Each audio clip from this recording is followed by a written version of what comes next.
Audio Jungle.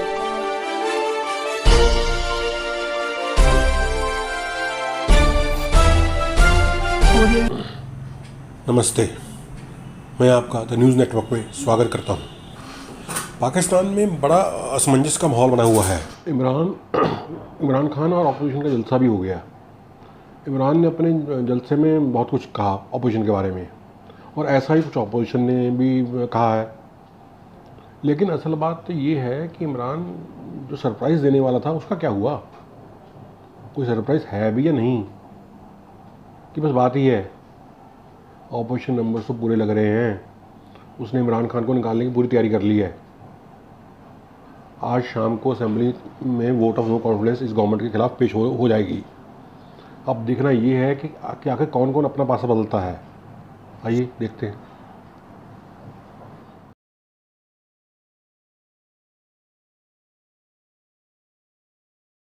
करता बड़ा डाकू मुल्क को तबाह करता है। जिस तरह के ये थ्री स्टूजेस, ये तीन चूहे, ये जो इकट्ठे हुए हैं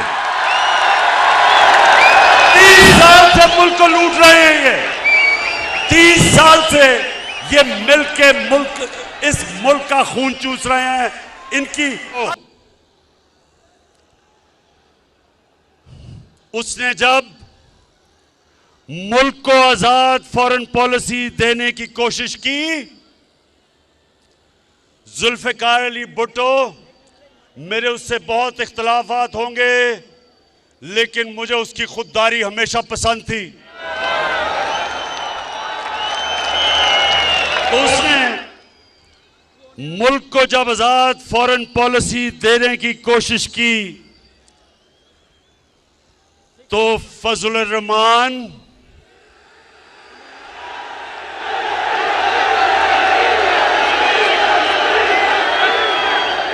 और भगोड़ू नवाज शरीफ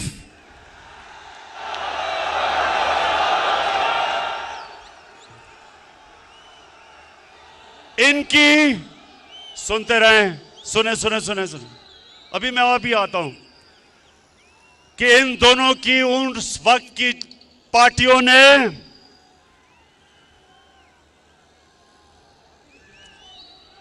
जुल्फिकार अली भुट्टो के खिलाफ तहरीक चलाई, और आज जैसे हालात बना दिए गए मुल्क में, और उन हालात की वजह से जुल्फिकार अली भुट्टो को फांसी दी गई। वो जुल्फिकार अली भुट्टो वाला टाइम नहीं, वक्त बदल चुका है। पाकिस्तानी किरदार किसके कहने पे चल रहे हैं? आपको अंदाजा है किसके कहने पे चल रहे हैं? बताओ।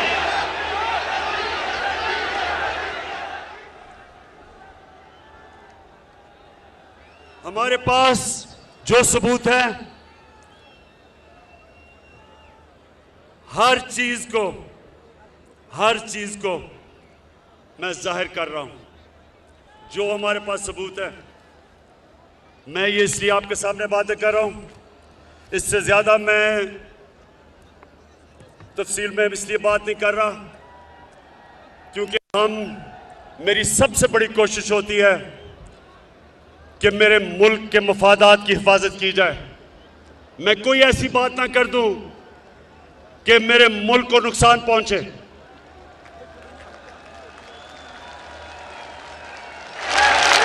इसलिए मैंने आपसे पूरी बात नहीं की, नहीं तो मैं वो बता भी सकता था। मुझे किसका डर है? मैं तो एक पाकिस्तानी हूं, आपके सामने वो इंसान हूं जिसको मेरा अल्लाह सब कुछ दे चुका है। मुझे तो कोई इंसान कुछ नहीं दे सकता।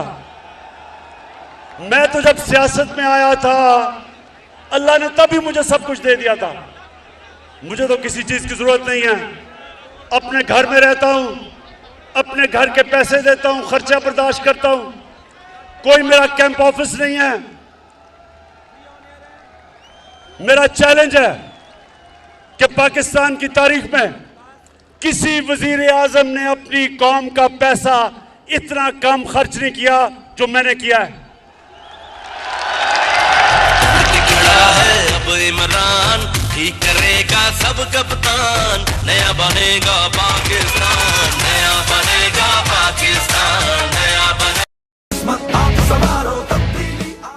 उनको शहादत के आला मकाम पर फायज फरमाए और उनका जो साथी जख्मी हुआ है, रब्बुल इज्जत उनको जल्द अज जल्द शिफाए कामिला मुस्तमिर्रा नसीब फरमाए। मेरे मोहतरम दोस्तों, आज आपका ये जम्मे गफीर बैठा हुआ है, इस जलसे के मुकाबले में इस्लामाबाद में एक जलसड़ी भी मुनक़द हुई है।